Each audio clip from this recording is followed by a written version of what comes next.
Hello, I'm Average Joe. Welcome back to the world. Please ignore my skin right now. Our internet is out. I can't change it. I was testing something and then it's gone. So I'm kind of stuck like this right now, but it's relevant. Trust me. So anyways, right. Anyways, wrong button. Alright. I am here recording the day before Minecraft 1.14 comes out. We're currently on 1.13.2, and 1.14 is set to release tomorrow, I believe, or the day after. And I just want to go over a couple of things and tell you about some things I've been planning. Got some projects I'm doing. I keep hitting F1. Yeah, so to start things off, I have two projects I'm working on right now.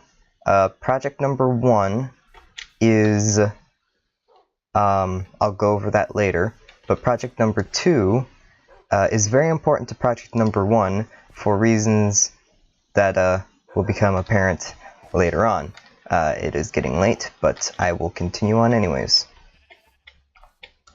So, project number two is Project Rainbow, and it has to do with the sheep, although considering the name you can probably guess what it is already. I am going to try and fill this box with 3 stacks of every colored wool, and I'm going to fill 2 of these double chests with a color of wool. So like it's going to be red, orange, yellow, green, blue, purple, black, white, pink, magenta, brown, cyan, lime, light blue. You get the idea. I don't remember the other 2. But yeah, to do so, I will be taking 1 color of sheep and bringing them to the back here and just breeding and shearing them. And I need to get out of here so I can actually sleep the night away because it's pretty dangerous not doing that. And as you could probably tell, we have almost filled up this chest with the red wool, and we'll be soon moving it to upstairs in the double chest, probably after I oh, there's just so many sheep. Probably after I just shear all of them. Okay. Oh, I am not going to breed any more than this because that would be horrible. Absolutely horrible. It's hard trying to keep them all in there as well.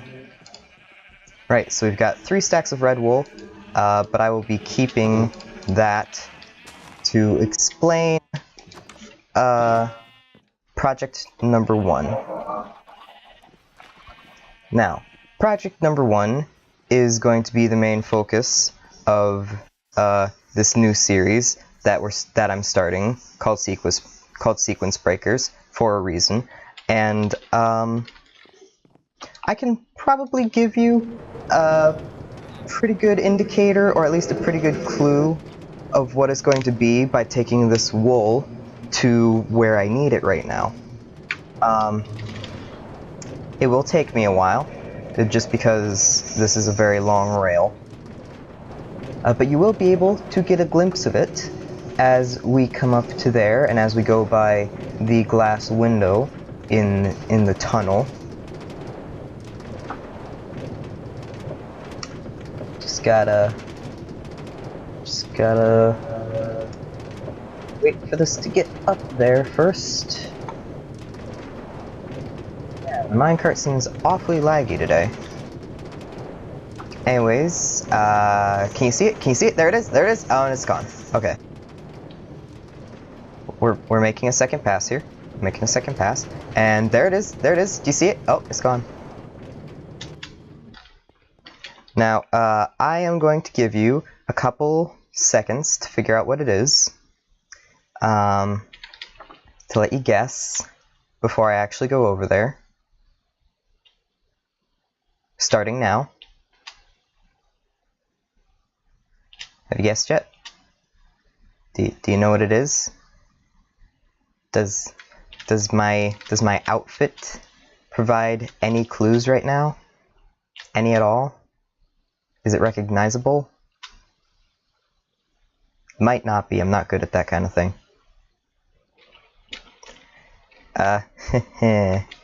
Still the wrong button. Anywho, let's take this wool out to the build out here.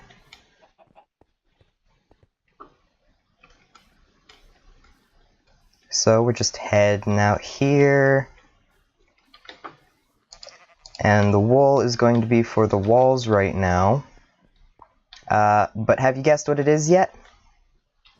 Have you guessed what I've been doing the past couple of days, weeks? Can you guess? Can you guess yet? Can you guess? Please guess. Please guess. I put a lot of time into this. Okay, I'll tell you. In a second, I just want to get this red wool down first. Okay. So,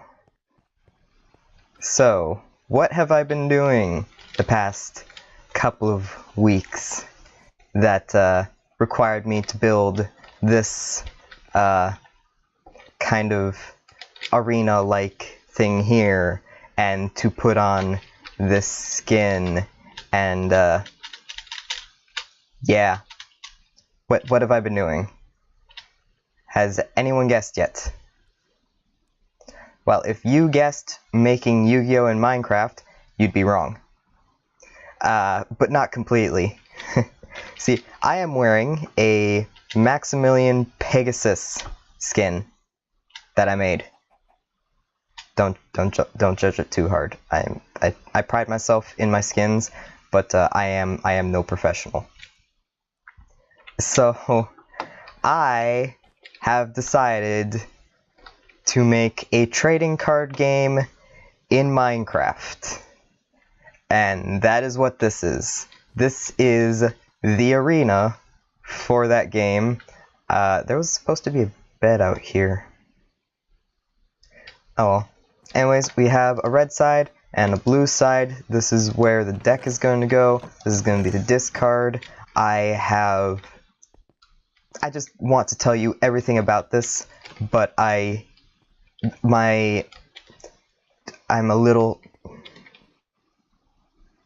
my thought process for doing so is a little disjointed at the time right now. So I guess all you really need to know is I made a trading card game. I actually have on my desk here a notebook with all of my card ideas. I can just flip to it really quickly. I have the rules, which may need to be edited because I have changed them a little bit by this point. I have my card ideas. The cards will be put into written books, and they're going to be given serial numbers so that they don't stack. And there's going to be a shuffling machine under there that you can shuffle your cards in your deck with. And the discard will do stuff as well. And I am really excited for this project. So excited that instead of waiting till the next day to start making this video, I started now. But I do that a lot, don't I? Yeah. So, to make the first... This is going to be a trading card game, which means the cards you get are going to be randomized. And you are going to have like a 20 card deck and all that. So this isn't the only infrastructure we need. We also need a place for people to get their cards. We need a place for people to yeah, just a place for people to get their cards. We have a place for people to actually play the game, which is this, but more importantly, we need the cards, and that is why I am going to wait until tomorrow to make them. So, don't get me wrong, I really, really want to make all the cards, but there's a reason I'm waiting until tomorrow, when 1.14 comes out, to actually start writing them. See, I have all the things I need to make the first 60 cards, which is the first series of this card game. I have the book, the ink sacks, and the feathers to make the book and quills, and I have the chests to store them all right here. The problem is, in 1.13, making a book, you have to be absolutely correct every time you write something. Otherwise, if you notice a mistake, like further behind, like really early on, and you're really close to being done, you have to erase all your work and start again. Whereas in 1.14, it's easier to write books because it's a better word processor. You can actually go back and change things and copy text and paste text, which will be helpful because I need to make sure these cards don't stack. But some cards are going to be the same, which means they will be the same except for a small serial number at the bottom, so I can just write one, copy all of that, paste it into two others, and give each of those a different serial number so that they don't stack. What I can do is just, you know, I thought book and quill stacked if they didn't have anything written in them. Oh dear. And it is the next day, 1.14 is out, and I am ready to start back in the world. I did make a backup of the sanctuary just in case something happens when we update, but I can't wait to see how everything looks in 1.14.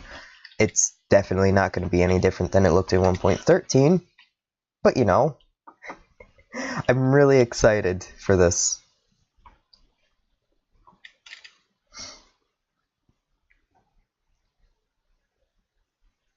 It's certainly taking a while.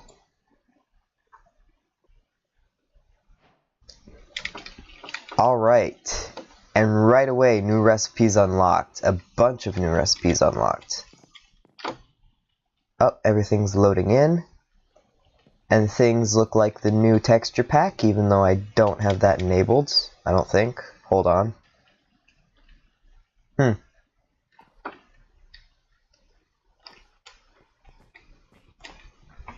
So I think things are going to be kinda laggy for a while because everything is just updating to new bits and pieces and things. That's going to be really laggy when we get over to the farm.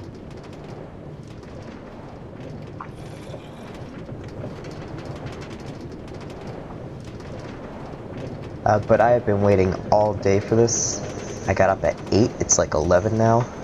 So I've been waiting like 3 hours. Oh, we were missing a rail. Hold on.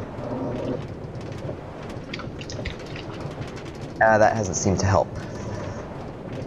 It's probably because we're moving. I guess we can just see what happens when we get to here. Oh, you can see all the sheep. Oh, and there's the villagers. Okay. So, let's see. Wow. You know, I'm pretty sure all those guys had professions, and one was not a nitwit before. But let's see everyone else. You are... It looks like they still have all of their trades. Master...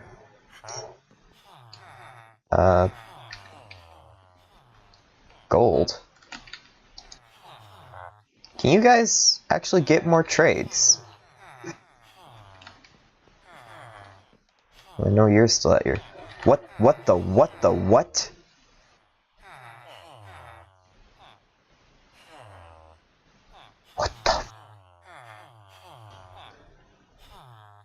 Okay. Let's try this again. Okay.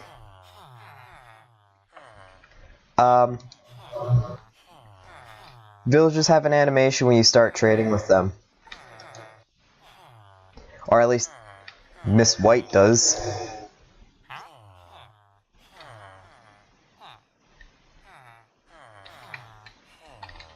That makes me uncomfortable just a little bit. Okay. Professor Plum does it too.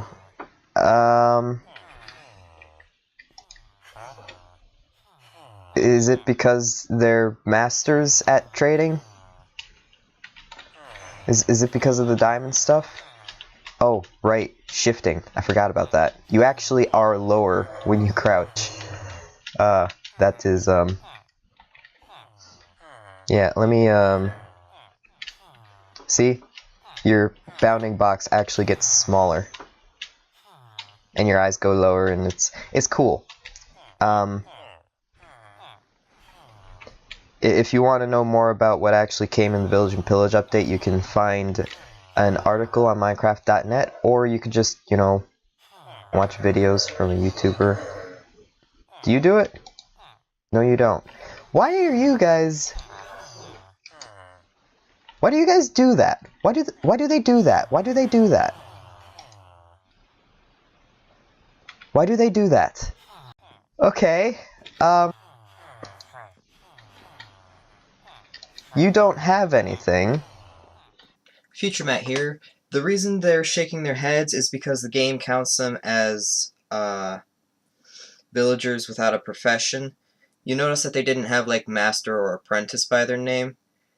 Yeah, they still have trades, but they're not counted as having trades by the game, so they shake their heads.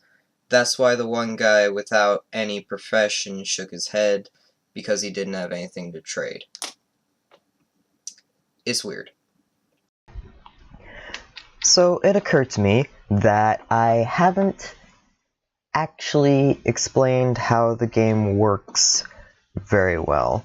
So I figured I would take a minute, go through the work in progress rules that I have, and pretty much just say how the game works. So each player has a deck of like 20 cards. I had it as 25 in my notebook here, but I think I'm going to stick with 20. And each player starts out with 50 health. Might also change that in the future. And the first person to run out of health loses. So the way this game works is you just take turns taking cards and putting them into a 5-card sequence. Each turn, you're allowed to put 1 card into your sequence, and then you activate the cards from left to right, so it would be 1, 2, 3, 4, 5, and since this is the only card in the sequence, this would be the only one that's activated. So if you had like a card in each sequence, and you would activate this card, and then this card, and then this card, and then this card, and then this card, and their effects would go off in that order. I think the rest of the game would be best explained as it were being played. So and there's also a couple elements I'll have to go over as I'm making these cards. But speaking of which, let's start making those. Now I'm going to put all the cards into the books, and the books will be the cards, and the books will be shuffled, and we'll put them out on the item frames, and that's how the game is going to be played in Minecraft. In real life, you can copy down these cards, put them in your own deck. Just remember it's standard, like Yu-Gi-Oh! Or Magic the Gathering rules, only 3 cards in a deck, 20 card deck. Currently there are no cards on the banned list. I hope I don't have to make a ban list, but it's a trading card game, it's more or less inevitable. So let's start with the first card. This first card is a common card, so there's going to be 3 copies of it. Right, so card number 1 is Punch. It is Earth attribute and in the basic combat family, and it has an age of 3. I will get to that in a second. And its effect is your opponent takes 1 blunt damage. Now, what age, I should probably explain that really quick. When you put your card in the sequence, every time it activates, its age goes up by 1. And when its age reaches its maximum, which is listed in the book as the age, which is for Punch is 3, when it reaches the maximum, then it is expired, and you put it in your discard. When you are out of cards in your deck, you take your discard, and you shuffle it into your deck, and you keep playing until one person is either out of health, or all of their cards in their deck and discard are removed from play. So you can beat the game by either getting rid of all your opponent's health or getting rid of all your opponent's cards. And this includes the cards in their hand. I am trying to make that a viable strategy. I don't think it's working so well. But it's working, so... Anyways, to make sure that these books don't stack, at the bottom of every card, I'm going to give it pretty much a serial number. So the first 4 are the series lettering. So this series 1 is of body and mind, so I have called it Amoeba. A dash and 1, since this is the first book being printed. Then it's the same. It is Amoeba 2, and I should make that O2. And then Amoeba 03. And when I am done with those, I will just sign them and title them Sequence Breakers, or maybe just Sequence Breaker. Can I copy that? No, I can't. Sign and close, and we have Sequence Breaker number 1. So let's just do that again.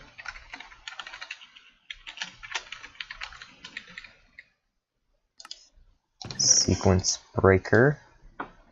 So they're identical, so you won't be able to tell what they are in the deck, which is basically just a chest with all your cards in it.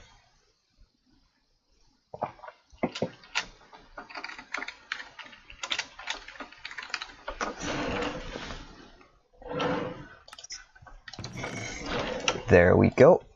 And that is all of the Punch books. So if I just bring this down and I open it up, these books don't stack, and they are all the same card. Now, I am only human, so I am sure there's bound to be a couple of misprints. But until then, let's just keep going. Okay, so card number 2 is Kick. It is air attribute, and it is also part of the basic combat family. It is pretty much just a copy of Punch with a different attribute. Yeah, it's just a copy of Punch, but with a different attribute. Okay, card number 3 is also a copy of Punch, but it not only does it have a different attribute, it also does piercing damage rather than blunt damage. This is Bite. It is Dark Basic Combat, age 3, opponent takes 1 piercing damage, and that is 7, 8, and 9. So, card number 4 is an uncommon card, so it's only got 2 prints, and it is Mountain Climbing, air attribute, training family, age 0. Age 0 cards are not put into sequence, they're played before you activate your sequence, and they go immediately to the discard pile. You do not need an open place in the sequence to play these. Yeah, they just go straight to the discard. Okay. So, Mountain Climbing. If you have a basic combat card in sequence, or in your sequence, discard it and replace it with an advanced combat card from your hand or deck. If not, add a basic combat card to your hand, you take 1 falling damage. Training cards are going to be part of this little kind of deck I've built into Series 1. There's 3 of them. One of them was not intended to be there in the first place, but I decided to put it in anyways. This is the body deck. It is basically martial arts, kind of. I know it's not really true to the martial arts, but anyways, this will have 2 pages because it still needs to have its ID in there. And yeah, advanced combat cards will also be a thing. They are just coming on a little later. Now I'm just going to copy this and paste this and give this one Amoeba-11. And these can both be signed. Card number 5? I think it's 5. Card number 5 is Two Finger Stab, which is the first advanced combat in this series. Unless this card was set using a training card, you must take 3 blunt damage to set this card. If you have only 2 cards in your sequence, your opponent takes 2 piercing damage, otherwise your opponent takes 1 piercing damage. This is meant to be a very powerful card, but I tried to balance how much power it will give out. Punch, Kick, and Bite will all give 3 damage over the course of their lifetime, whereas Two Finger Stab could give either 5 or 10 damage over the course of its lifetime, provided it is the only card plus 1 other card. So that is that. Card number 6. 6? 6. It takes a very long time to write these. I'm already losing track. Card number 6 is Pressure Point Abuse. Dark Advanced Combat. I ran out of space. Age 2. Unless this card is set using a training card, you must take 2 piercing damage. Opponent takes 1 piercing damage for each open space in their sequence.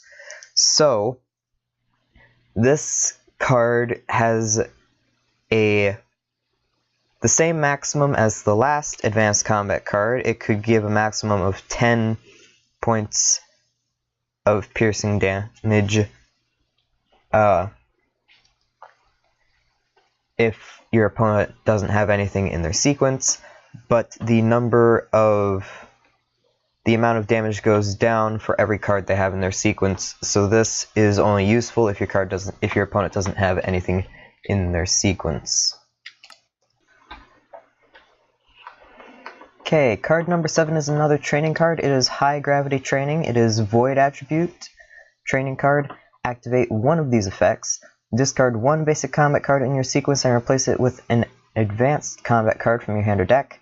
Or light cards have no effect on your opponent's next turn. I did also realize if I was actually going to make this mind body, it would be Meebo and not Meeba. I'm going to stick with Meeba. Yeah, so that is 18 and 19. The next card is the last card for the physical, deck, and it is a rare card, which means it is only getting one print. Alright, card number 1, 2, 3, 4, 5, 6, 7. Card number 8. Technically the 20th card that I've made. Card number 8 is Vikvel, Master of Combat. Earth attribute and has two families, Master and Human. He has a variable age, so there is no age listed. This card has a maximum age equal to the total number of basic combat and advanced combat cards in your sequence times 2, which means he can have anywhere from no maximum age to a maximum age of 8. When this card activates, use one of these effects. Add one basic combat card to your hand from your deck. Add one training card from your hand to your hand from your deck. Language. Deal 1 blunt damage for each basic combat and advanced combat card in your sequence. That's a typo. It's not one I can fix. So these are one intended deck in this series. I tried to make it as well balanced as I could, but I am no game maker, or at least I'm no experienced game maker, so whether or not I did well with that has yet to be seen. So now we're starting off with the Mind deck, which is a little bit different from the Body deck because it's more of a card control than a deal damage control, or than a deal damage deck. So let's start with Memory Wipe. Memory Wipe is a light attribute. All of the cards in the Mind deck are meant to be light. I do believe... No, yep, they should all be light. The ones I'm looking at that aren't are not meant to be part of it. So this is age 3, remove from play 2 cards from your opponent's discard. This is meant to make sure they don't get cards back when they reshuffle their discard into their deck. So this could be useful for any deck, really. But next card, which would be the 10th card, even though it's definitely not the 10th card because we've done like 23 now.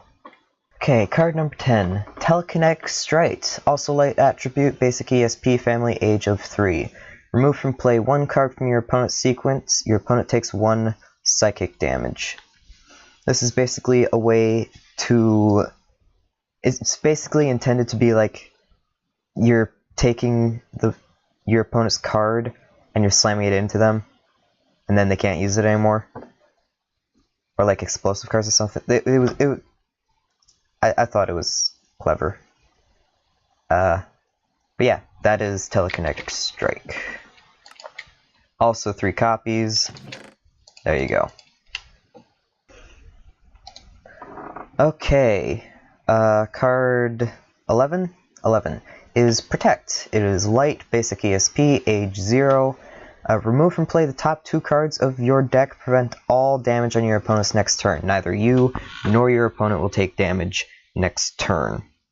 I'm not sure how useful that will be, but it is a card now. So that's 27, 28, and 29. I'm sorry.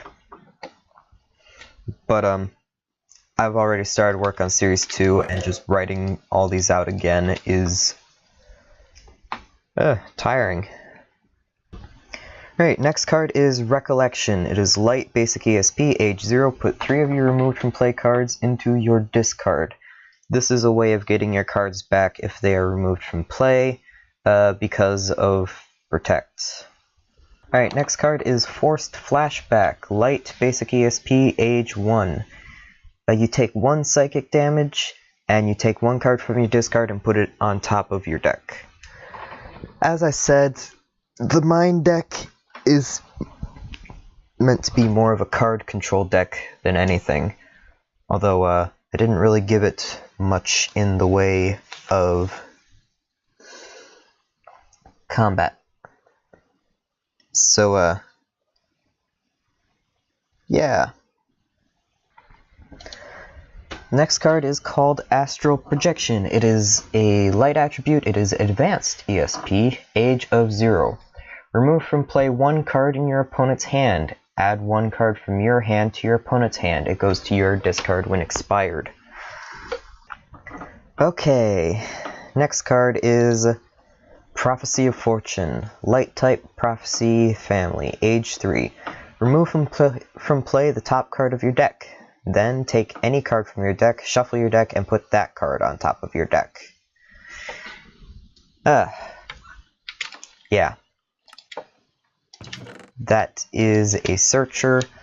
There aren't a lot of Searcher cards in this series. Alright, say hello to Vivian, Master of ESP. Light type, Human family, and Master family, age 8. When this card activates, use one of these effects. Remove from play the top card of your opponent's deck. This turn, instead of drawing, add 1 removed from play card to your hand. It goes to its owner's discard after it expires.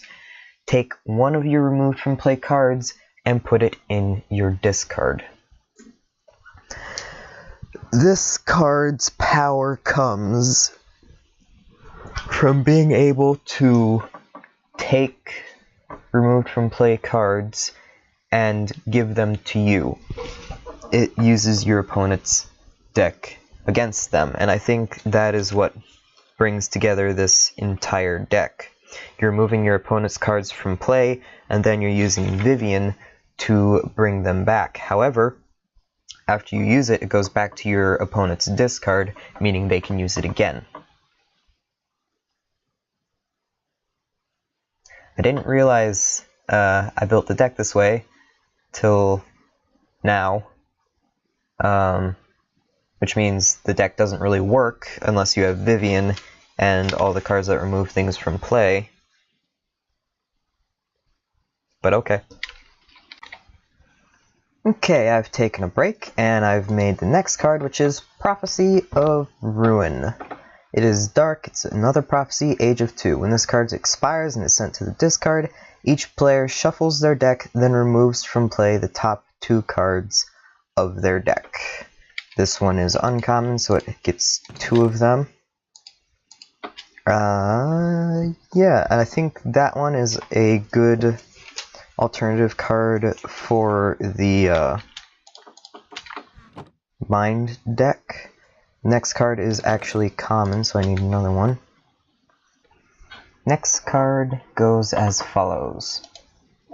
First Strike, Dark, Sneaky Move, age 3. If you discard this card as part of drawing your hand, your opponent takes 4 blunt damage. If this card is in your sequence, your opponent takes 1 blunt damage when it activates. Now, I should probably explain. When you start the game, each player shuffles their deck, draws 7 cards, and then discards 2, so that you start the game off with 5 cards in your hand and 2 cards in your discard. Alright, Verith, Master of Body and Mind. He is Dark Attribute, a human and master, and age 5. As I said, he's meant to be a companion to either of the two other masters. When this card activates, use one of these effects. Remove from play one card from your opponent's hand or sequence. You can only get rid of cards you can see, basically. Your opponent takes 2 blunt damage, or you're healed 2 life by medicine. And that last one is why you want Verith, Master of Body and Mind. He is the only card that heals. This is the Prophecy of Novices. It is a dark prophecy with an age of 3. This is meant to combat having the masters on the field, because those are intended to be like really powerful cards. I'm not sure how well that came out, but this is just the first series, so send all master cards in either sequence to their owner's discard. No master cards can be set while this card is on the field. So the last 4 kinds of cards were kind of added as a afterthought. See, in real life, Howling Crown and I used to play Yu-Gi-Oh! A lot, and he had a Red Eyes deck that is really, really powerful, so I decided to add some cards in that I thought he may like. So these are part of the dragon sets. This is Dragon Egg, Fire with a family of dragon and egg, age 1. When this card expires, set a card from your deck with Dragon Youth in its family in its spot. You may set 1 additional card next turn. Right, so the first of the young dragons is simply called Baby Dragon. Fire, Dragon, and Youth, age 4. Your opponent takes 1 burning damage. Simple as that. The next young dragon is a Rowdy Wyvern. Air, Dragon Youth, age 2. Your opponent takes 2 slashing damage. It does the same amount of damage as Baby Dragon, but it does slashing damage, and it's an air type rather than a fire type. The final card type is Komodo Hatchling. It is Water, Dragon Youth, age 3.